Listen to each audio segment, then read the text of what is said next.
naalala ko, parang dyan na puno na mangga. Dyan na puno sa yung puno na yan. Parang dyan dinala yung asawa ni Bradley. At saka yung nabihag si Bradley. Dyan din nila. Ay, bakas!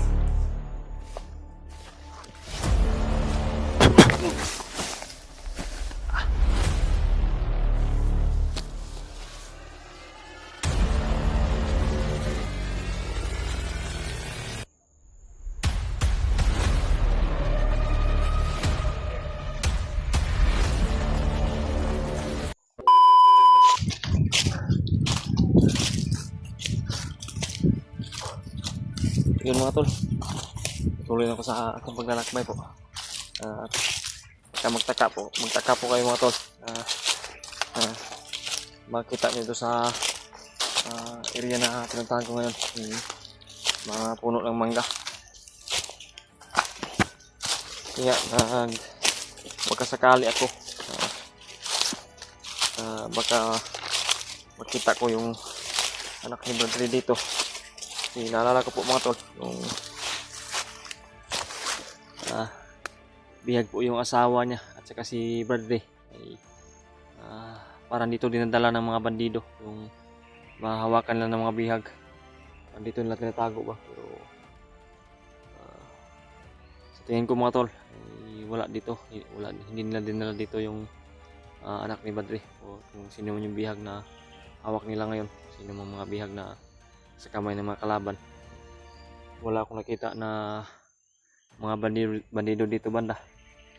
At kaninang madaling araw pa ako naglalakbay, marami akong nadaanan pa rin mga bandido, mga kalaban nagroronda at nag-aalerto. At yung sabi-sabi talaga nila mga tol ay talagang higpitan daw nila yung pagbabantay sa bawat location, bawat area. Kaso ay wala silang malay na narinig ko lahat yung mga sinasabi nila.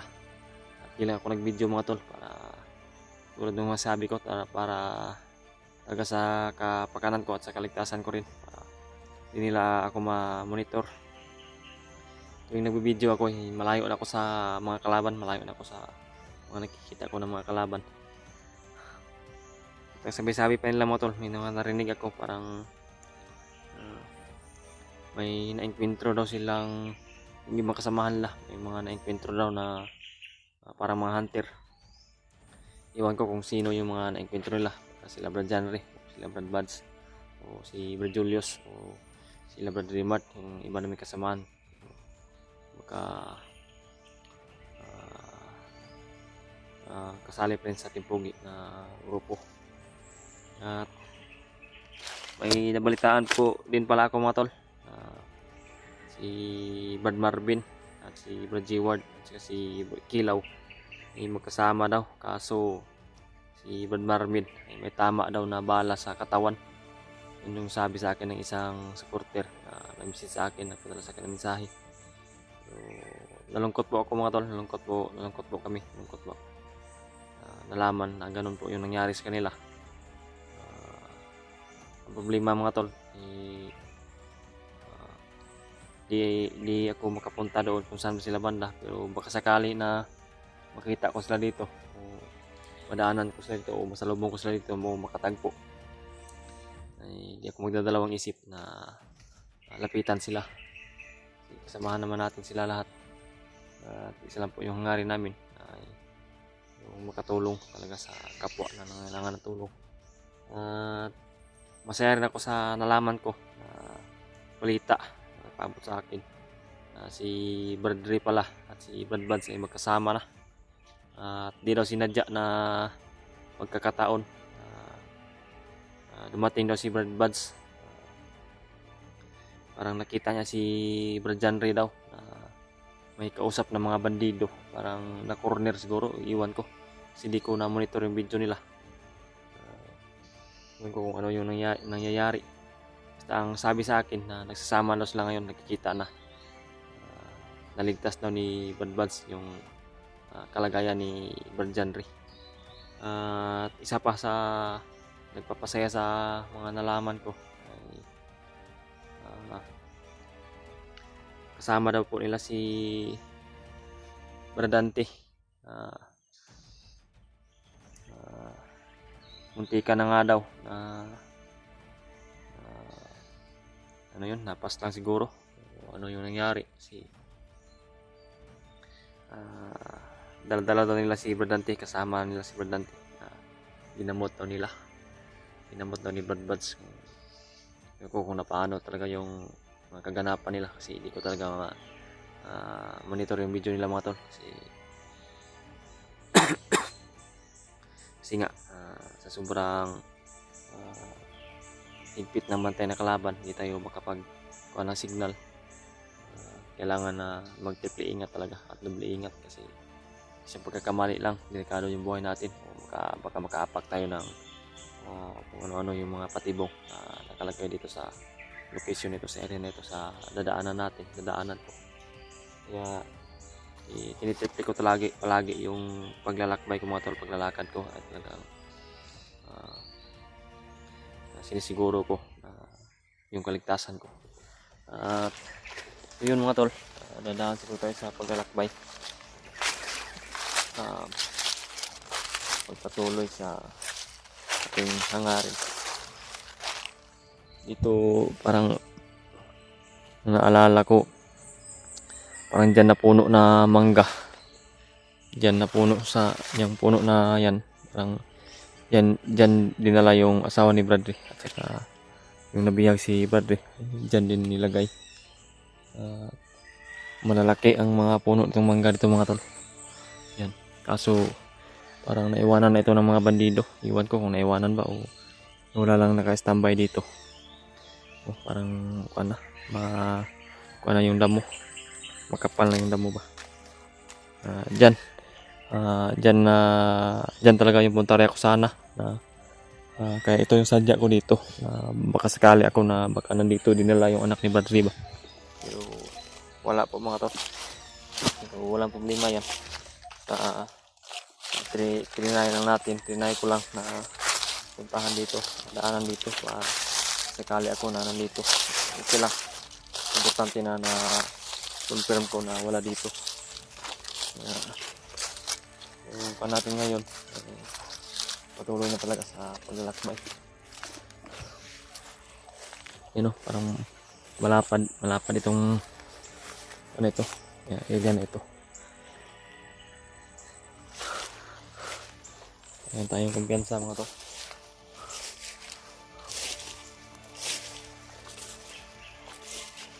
At tsaka nga po pala mga tol, wag niyo talaga kalimutan mga tol i-share itong video kila Brad Buds at kay Bradley at saka kay Brad Julius sa iba naming kasamahan para makasakali na nandito sila sa malapit.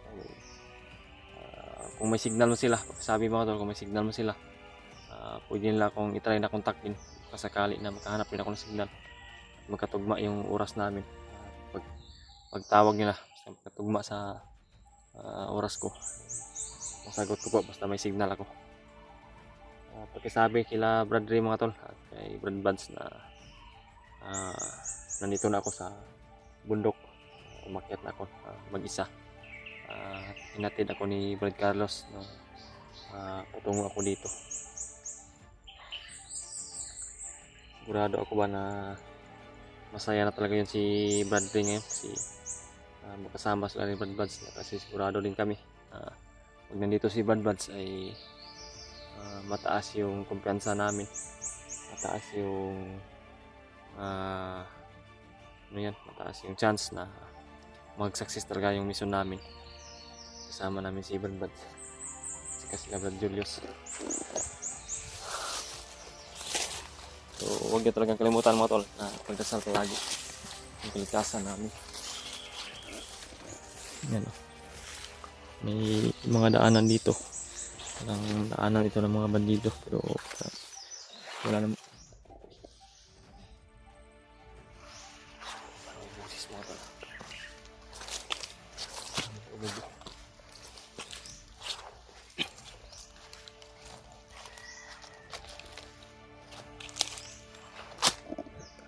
napakalawak talaga ang area na ito. Halos puno ng mangga yung naalala ko. Parang ito yung mga sinasabi ng mga bandido. Ito yung farm ni Commander Bagnot na may mga punong mangga. Yan.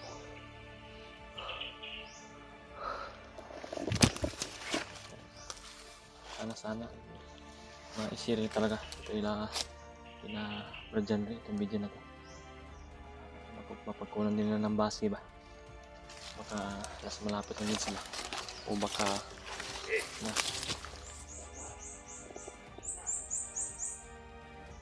mga bandito.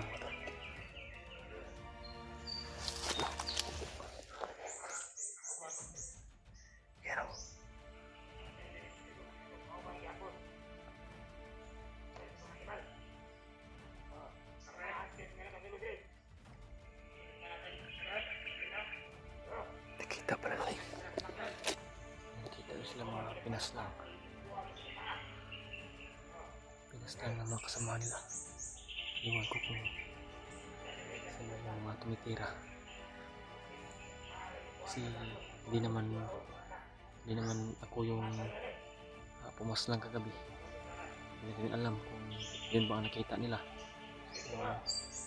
Baka yung mga napaslang ng mga kasama ko rin. Iwan ko. Basta narinig ko ngayon mga tol ay ano, sa puno ng mangga yung isa. Parang sniper to ba? Yung sabi ko ngayon mga tol, papagkunan ito ng base nila Bradley. Baka nasa isipan niya na dumaan dito sa area na ito na mga puno ng mangga. Baka dumaan sa dito. At kung baka sakali na ma-share nyo ito sa kanya at makita niya, malaman niya na dumaan ako dito. At yung puntarya ko rin na nagbaka sakali ako baka nandito yung anak niya, dinala. Pero wala po mga tol. Sana i-share nyo talaga ito kay Bradley para di na sila makadaan dito. Hindi nila daanan tong area na ito. Kung nadaan sila dito ay wala naman din silang makikita o makukuha. Yan o. Dandahan tayo mga tol.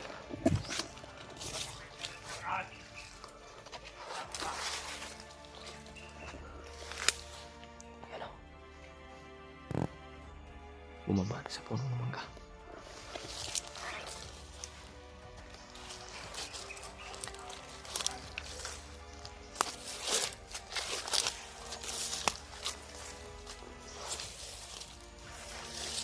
Harang sa daanan mo ito. Harang sa daanan kaya no choice na rin po ako ngayon. Kailangan natin na kumitila naman ng buhay para mabasbawasan talaga yung putsa nilang mga to. Mabasbawasan yung kasamaan nila. Nagpaparami sila at ipapakunti din natin sila. Isa-isahin natin patayin sa tahimik na paraan at malinis na paraan.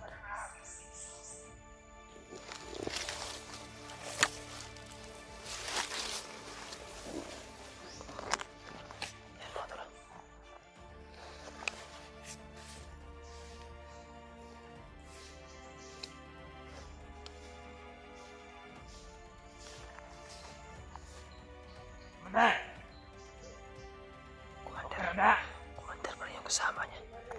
Commander lang yung tawag niya sa kasama niya. May bakas!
na malinaya nito.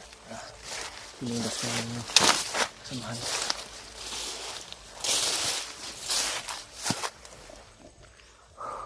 Wala akong babansa. Yan mga tol, pagbasta ninyo. Parang kakaiba yung aura nito Kakaiba yung aura nitong isang to.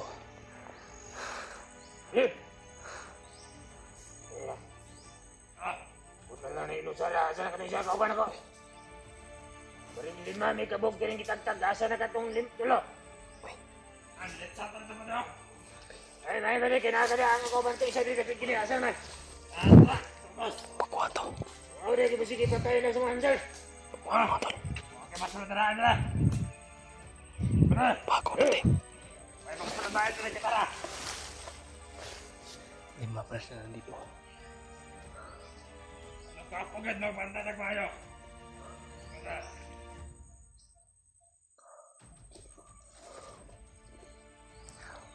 Ako ba yung palibot? Oo.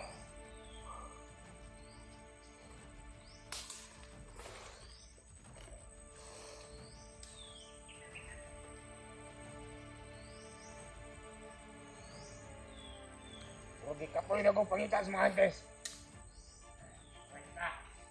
Yun ni Commander Bagnot. Raw makuha na to ng mga hunters. Sigalo na to nito siya. Tuwasang pasakitan pag-ayo diri sa bukid.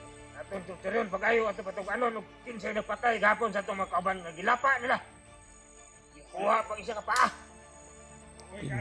Bisit kayo way magkaluoy ni mga hunters nga nagsulod diri ng bagong saka. Hindi kami ang gumawa na.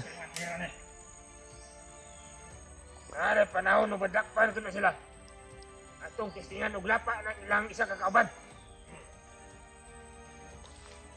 Atong pagmatyo na sila. Ibita niya ka bandara. Ibita niya.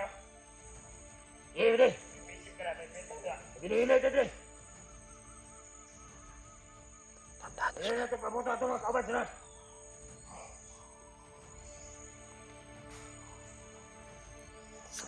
Sa unahan na nila hintayin yung mga kasama nila. Jaga. Jaga. Mga to. Siguro iwasan ko muna itong commander na ito. At hindi naman nila alam na pinaslan ko na po yung isang kasamahan nandoon sa kabila. At itong dumating ay doon galing sa itaas. Bumaba dito, buti di ko nakita. Jadi nandito naman ako sa damo-damo. So, yan mga tol. Dandahan ako sa pag-iwas sa kanila. Iwasan ko muna sila. Sakali